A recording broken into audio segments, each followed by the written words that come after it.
Okay, hello. Today we're going to make some op art.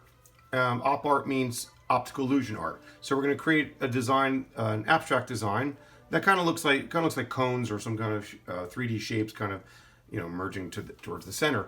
Okay, so and if you notice also, we're going to make a frame. Just sometimes instead of using the whole paper, it's kind of fun to draw a rectangle. So we're going to start with that. Okay, so.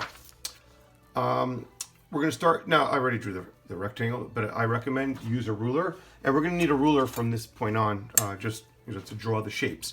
So the first thing you want to do is, why don't you make a dot? It doesn't have to be exactly in the center. It kind of looks interesting to be off to the side. And with our ruler, we're going to make a series of diagonal lines, kind of like triangles. Okay, so right now they're kind of like flat triangles, and then we're going to slowly turn them into like cone shape 3D objects. Okay, so. Okay, and again, you can make them different. They don't have to be the same width. All right, you can make them different.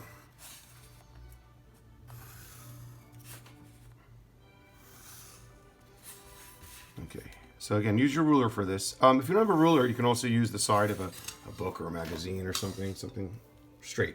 Okay, so now we're ready to start. So, oops, there's my pencil. Okay, so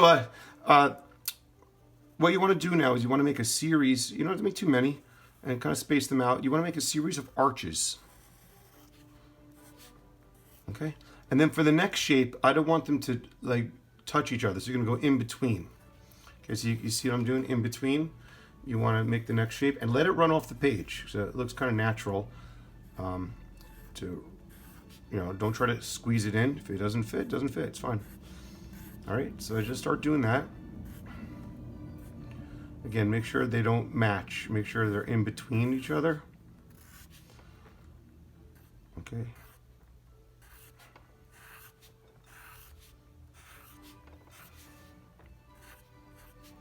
And then make sure they arch, because you don't want them too flat.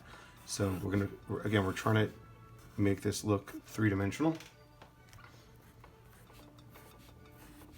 Again, I'm doing this very fast. You guys could take your time.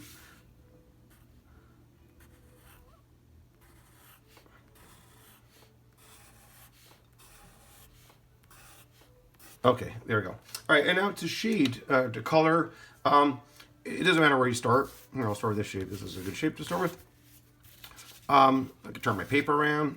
So what we want to do when we shade is we want to press harder towards the sides, and then it gets lighter towards the middle. So what I'm doing, I'm pressing harder, and I'm going a little lighter. And then remember, that's called values. You can even use your finger to fade. Remember, you want it to fade.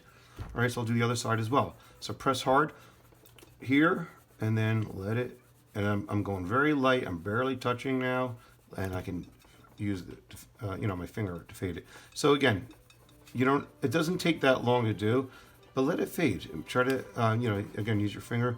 Try to avoid getting a line. See, here's a little sloppy, so I gotta fix it. Remember, there's nothing wrong with fixing mistakes. Okay. All right, and then you could create a pattern with the color, and it doesn't matter which colors you use. Okay. So I'm just going to do that. Okay. This little guy here gets a little error. All right. Let's try some. This looks good. And then in between, I'll do the same thing. And then I can, press harder, let it fade towards the end. Okay. So again, we're creating values. Okay. Again. So it makes sense because there's more light on, if it's a round object, so there's more light on top and there's less light on the sides. And they're going to affect each other, each one. And then, of course, you can, again, take your time. I'm doing this super duper fast, just for example. Okay, try to fade it the best you can. So I need a little red right here. Okay, and then you keep doing that. And then if you want, you can make it even darker. So it's start to look a little 3D, And then you could even enhance the darkness even more by adding a little black. Okay, again, not too much. You can want to add a little shadow in there. And then eventually we're going to outline the shapes. Okay, I would use your color pencil, and we're going to outline the shape. Okay, again, the black lines kind of adds the contrast to the picture. Okay, so I'm just going to do that again fast. And then again, I can add a little more black if I want. I could fade it. And I said be sparingly with the black, don't too much, okay? So then see that shape's kind of already starting to get 3D. Okay, so you keep doing that in a wheel, and eventually it looks like that. Well, enjoy.